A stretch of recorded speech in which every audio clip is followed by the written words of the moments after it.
My name is Ricardo and welcome back to Empowers Media. Today I'm going to show you an easy little project that you can do to your cabinetry to add a little accent to your cabinetry. So I'm going to show you how to do that right after my short intro.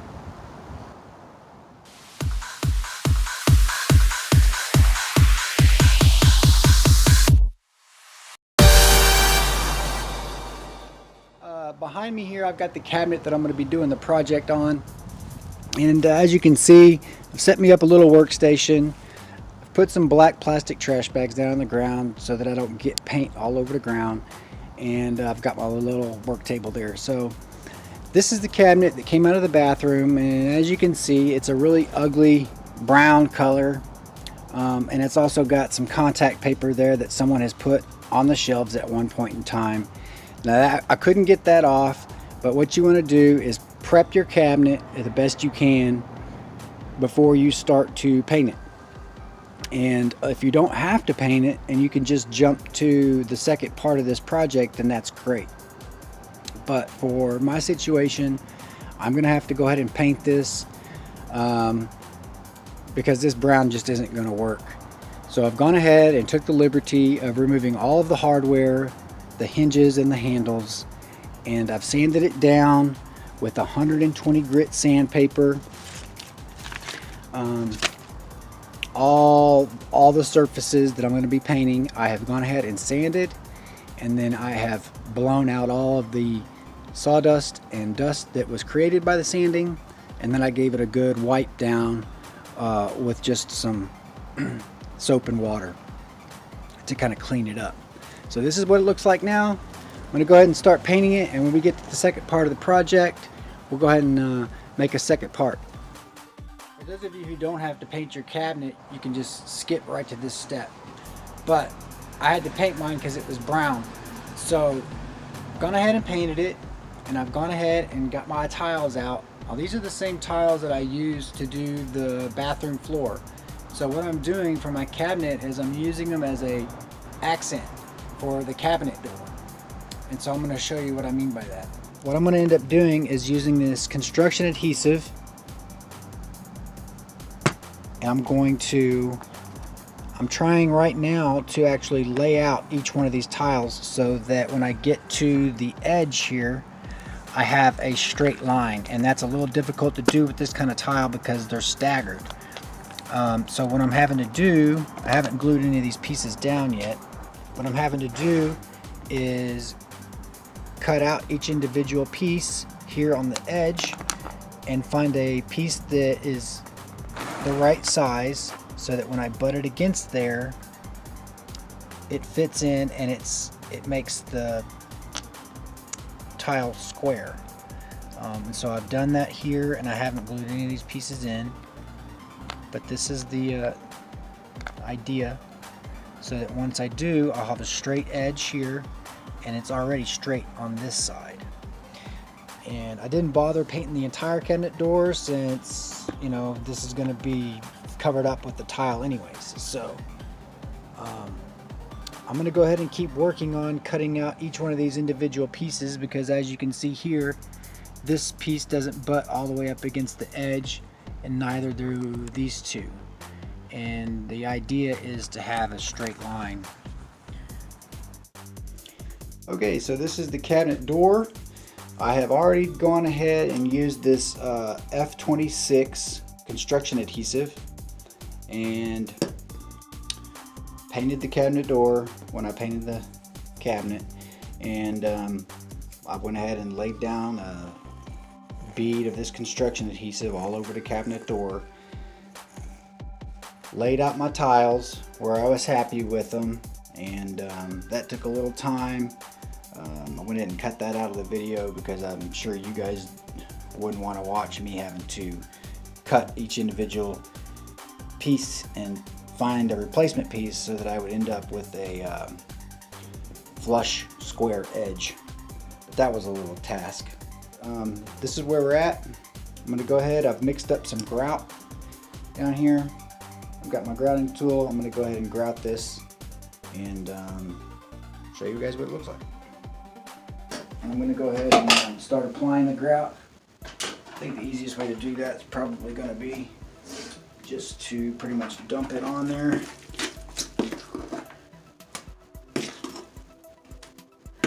And I've got my grouting tool,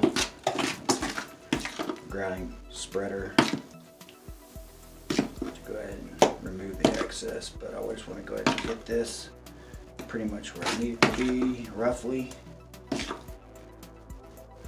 I can always add more.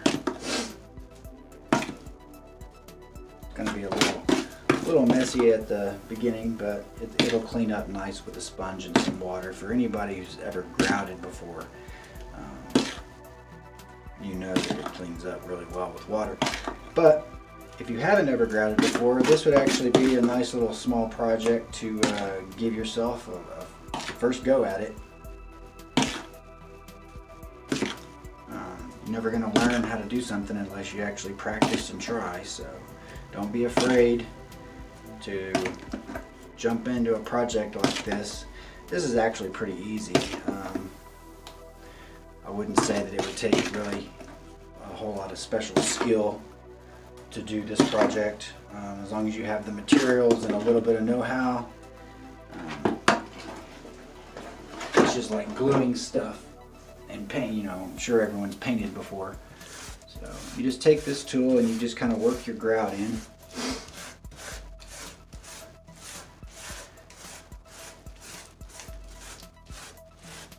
You work it in. Probably put down a lot more than I should have, but I'd rather have more than not enough. And you just want to get it in the edges real well. You want good coverage.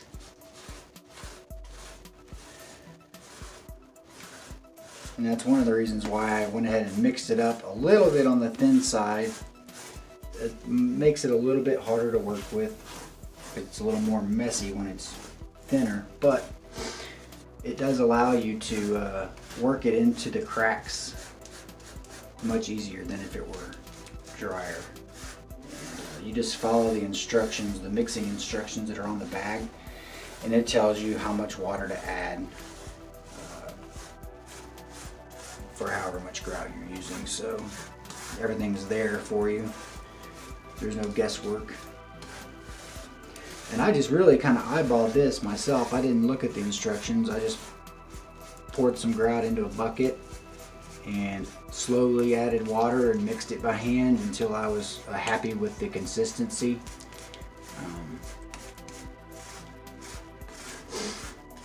This is the consistency that I wanted it. So,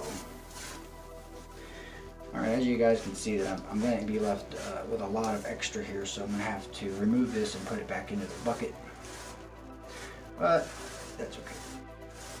At least I've got all the gaps filled up. Nice and full, so that I don't have to go back later and try to fill in places that I've missed.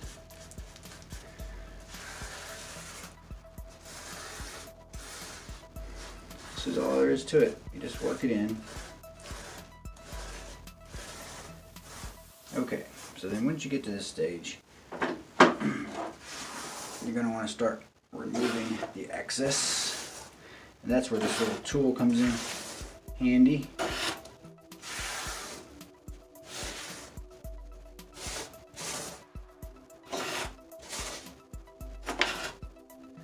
What I'm probably going to do here is just try to scoop this up.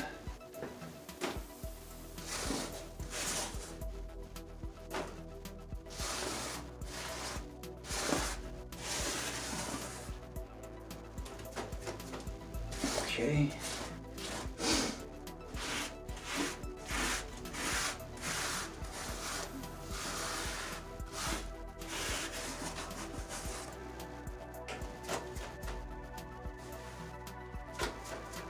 Okay. So now I'm going to try and remove as much excess as I can. And I am indoors, so I'm trying not to be too messy. I don't want to have to spend the rest of the day cleaning up after myself.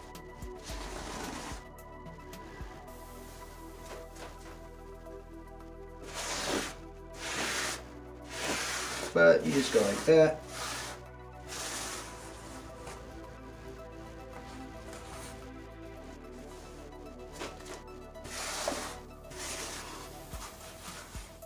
Okay. Now I've got my sponge here. And you want to get your sponge wet.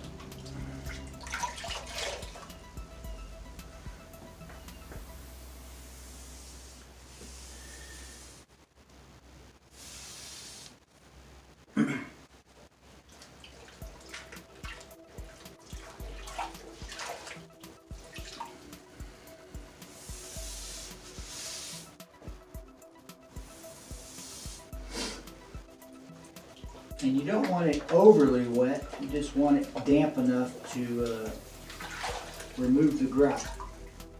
Try not to press too hard so that you're not removing the grout from the cracks.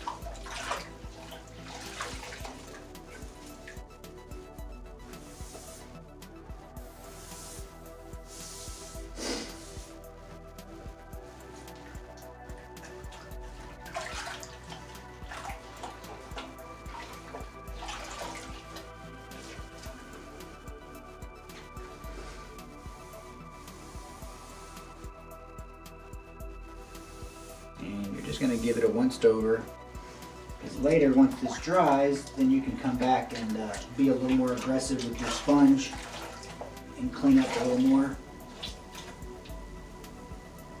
But for now, you're just going to want to remove the majority of what you've got laid down.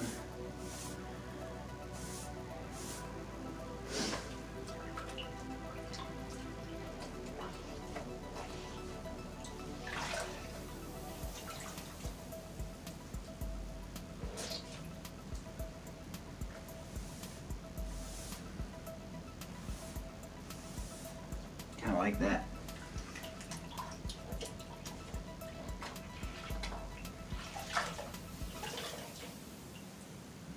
So I'm going to let this dry and then come back and give it one more little cleanup and make sure that I've got grout everywhere that I need coverage, and we'll call it that. We'll call it good. Here we are in the bathroom that I'm in the process of remodeling. I have already redone the vanity.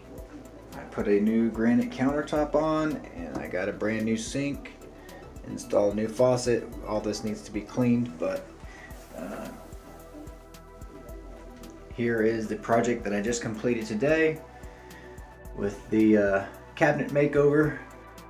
So if you guys are considering, you know, spicing up your cabinetry, this is a good little idea that is not hard, and it's reasonably cheap to do. It didn't cost me a penny to do this project because I already had the tiles left over from the floor remodel. So, and I already had the paint. So this is what it looks like. So this is just a little easy do-it-yourself home project that you could do yourself to your cabinets as well, just to give them a new look. So thank you guys for watching. I hope you enjoyed this little tutorial do-it-yourself video. And if you guys end up doing this to your cabinets, take some before and after pictures and send them to me. I'd like to see what you guys are doing. Leave me a comment or a suggestion about this video, guys, and we'll catch you guys in the next do-it-yourself video.